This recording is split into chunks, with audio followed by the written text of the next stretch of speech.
What is up, YouTube? It's Josh. This is the Den of Nerds. They did the thing. This morning, they streamed from London at Star Wars Celebration a bunch of different things on the StarWars.com website and on the Star Wars YouTube channel.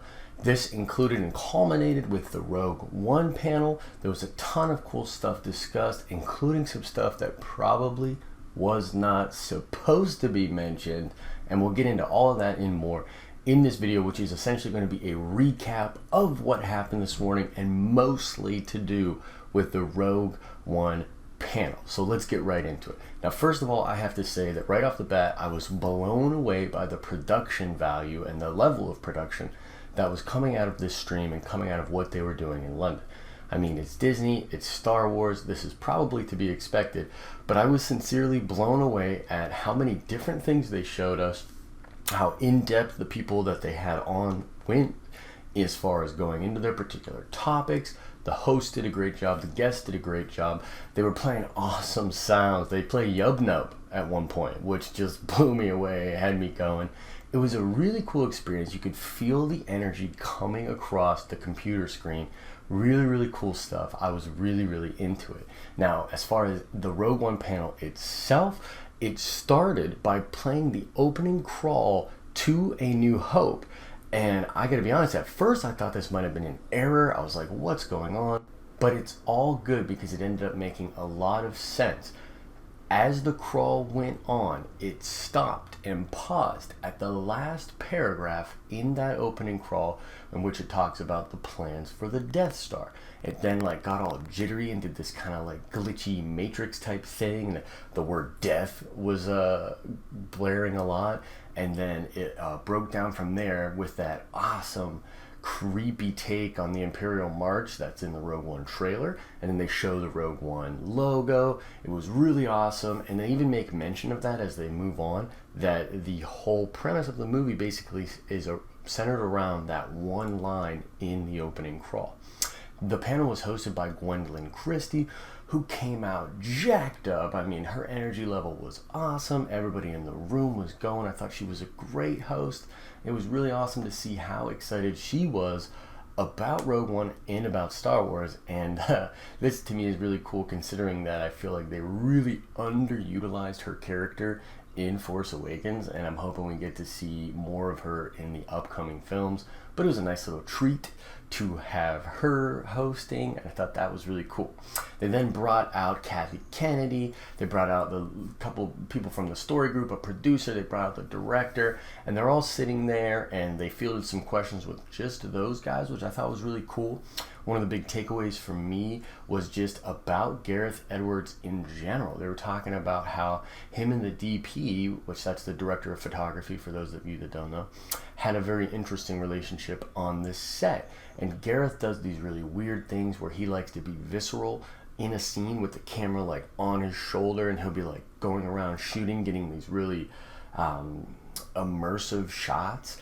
And they showed a little bit of that, some photos of what that looked like on set. It seemed really cool. I got really excited. I was like, man, that is really cool. I'm down for that type of sickness. They then went and released the posters. This, I think, was after they brought everybody out. They released the posters. No.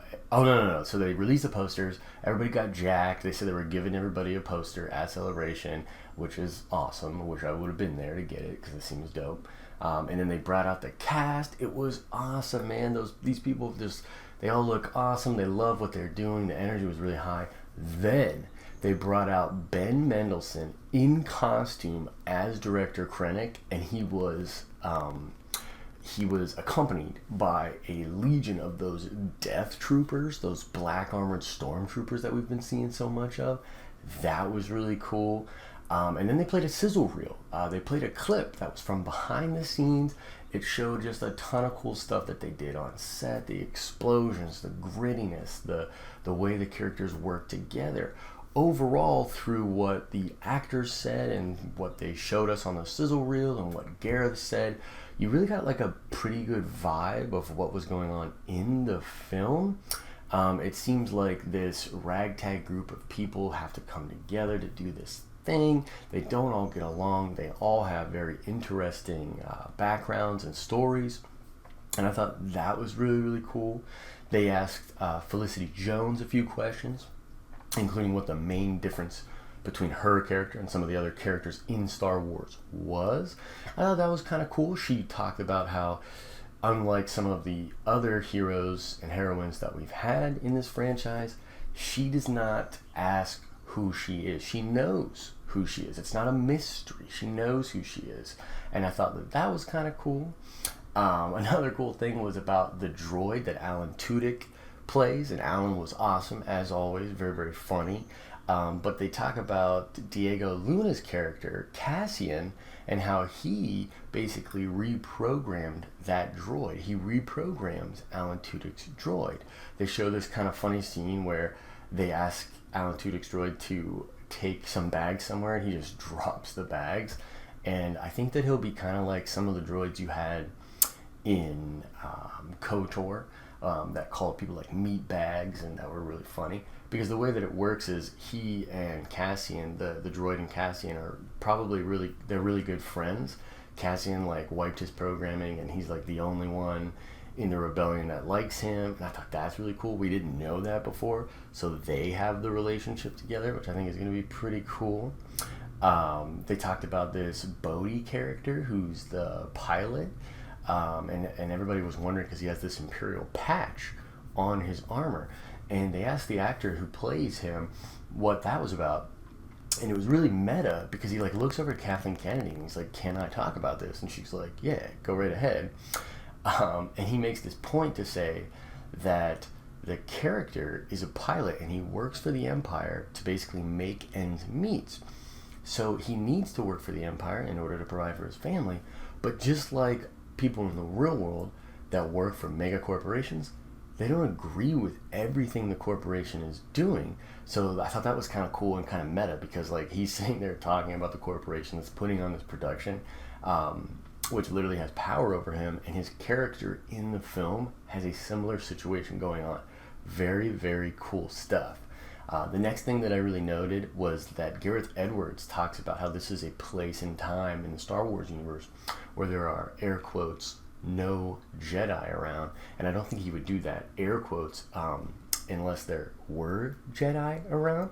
So I think that they're giving you a little bit of a tease there, because he basically explains that there is this planet called Jedha, which is a mecca of sorts in the Star Wars universe, because although the Jedi are gone, people in the Star Wars universe still believe in the Force, and this planet has become a mecca where people come and they are worshiping and understanding the Force, and the Empire is there trying to basically keep an eye on everything, make sure there's no Jedi, and I think that's going to be really interesting. This is where I think you're going to get Saw Gerrera's character and the two Asian actors, Jiang Wen and Donnie Yen, and this is where I got to go into some kind of spoilery territory. So this whole thing is kind of in spoilers, but what I'm going to talk about next is probably huge, huge spoilers. So if you don't want to know any more than I've already heard, you can leave the video right now, or I'll wave my arms again when I'm done talking about those spoilers. Okay, so this has been your warning. You can't complain. Spoilers are coming. Okay, so here we go. Let's get into it. So they were asking Donnie Yen and Jiang Wen, and I'm sorry if I'm mispronouncing Jiang's name. I'm just not super familiar with him. But they were asking them about their particular characters. And Donnie Yen was very, very good about like not mentioning anything. And then they go to Jiang. And the thing about Jiang literally admits that he does not speak very good English. And so he apologizes to everybody and starts talking about his gun and how he's got big guns and stuff, which like you see him like looking over to Kathleen Kennedy and everything. And you could tell he's been coached that like if he doesn't know if he can say something, just talk about how big the guns are, which is probably just like this hilarious, just they're trying to get across to him what he can and cannot say. And I found it very funny. However, he kind of slipped up. And as he's talking about his character and Jedha, he's talking about how Donnie's character really, really believes in the Force. Then he says that his character really doesn't. And then he says something really interesting. He says that he pretends to be a part of this mission with all of these people that has this big purpose, okay? Then, unless I'm mistaken, he literally says that he does not believe in the Force. But then when Donnie's character dies, that's right, he said Donnie Yen's character dies, and everybody on the panel was like, you see Donnie like do one of these and you're like, oh shit, this guy just said something he was definitely not supposed to say. But it was really funny, and he's basically talking about how after Donnie Yen dies, his character then embraces the Force and changes, which is cool. Like, he didn't mean to do it. He was just talking about character and how development works. And this guy's a writer and a director, so he's probably just breaking it down from like his perspective. But at the same time, I'm pretty sure the cat's out of the bag. Donnie Yen's gonna bite it in Rogue One. This guy's probably a traitor or not really a part of the cause. They go on this mission, but then he ends up because of his friend's death, ends up changing his mind and like jumping around and helping them out in the end, which is pretty cool. Hopefully we see that character, Jiang Wen's character, survive and be in some of the later films and put into the lineage. Although now that he's pissed off the mouse, probably not going to happen. I wouldn't be surprised if during these reshoots they make him die instead, because they're like, damn you, Wen, you know what I mean? But okay, so let's do this thing. Spoilers are over. You're good to go now, guys. Okay, so basically those are like my thoughts about and my recap about what happened. Hopefully the Jiang Wen thing's not a big deal. Those spoilers, I mean, maybe he misspoke, maybe that's not really what's going on, but overall, I left with a really confident impression of where this film's at, what it's going to be about, and really, you get a good vibe on Gareth Edwards. You get a good read on the guy, and I think that we're in good hands, man. This guy is a fan through and through. He's watched A New Hope a gajillion times. He said this really cool thing during the sizzle reel, which I'm not going to put in this video, but I'll put a link to it in the description. And he said this really cool thing where he was like, look, you're making a film, he's talking about himself, that's literally butting up next to one of your favorite films of all time. So you have to have this respect for it. But if you're not bringing something different to the table, then why are you even doing it? And I was like, that's really a perfect philosophy. So it's really interesting to hear this guy speak, and then to hear Kathy talk about the film and all the actors and everything. Man, you really get a good vibe. You should definitely check out the panel. If you didn't get a chance to see the stream, I'm sure Disney will put it up in some way on the channel. But wow, holy cow, like such a cool experience. So cool to hear all that stuff, to have a little human slip up and jump on that and use this mind to like chop it apart and see what I can figure out about it. It was really, really cool. As a Star Wars fan, I was just super pumped to be a part of this whole thing. Star Wars has never been bigger than what it is right now. It's blowing up. It's awesome to be a part of. And yeah, so I hope you guys got a chance to see that, or at least you enjoyed this recap, me kind of breaking it down for you, telling you what exactly happened. Okay, so let's check that nerd card. This question is going to, of course, be about Star Wars. And the question is, in what film was the Death Star first seen? In what film was the Death Star first seen? And I'm talking chronologically in universe, not the dates that we saw the films, but in the episodes. Which episode do you get your first glimpse of the Death Star? Answer the question in the comment section below. Like the video if you thought it was awesome. Subscribe to the channel. I'm going to be doing so much content when it comes to Star Wars Celebration. When it comes to Comic-Con after that, I'm just going to be giving you all the videos I can. Oh, and make sure to check out the Pokemon Go video I did earlier today, because I really give an in-depth analysis as far as why I think that game is taking over the world. It'll soon be bigger than Star Wars. Sad face, but I think it's going to happen. Alright guys, that's all I got for now. I hope you're having an awesome and nerdy day. See ya!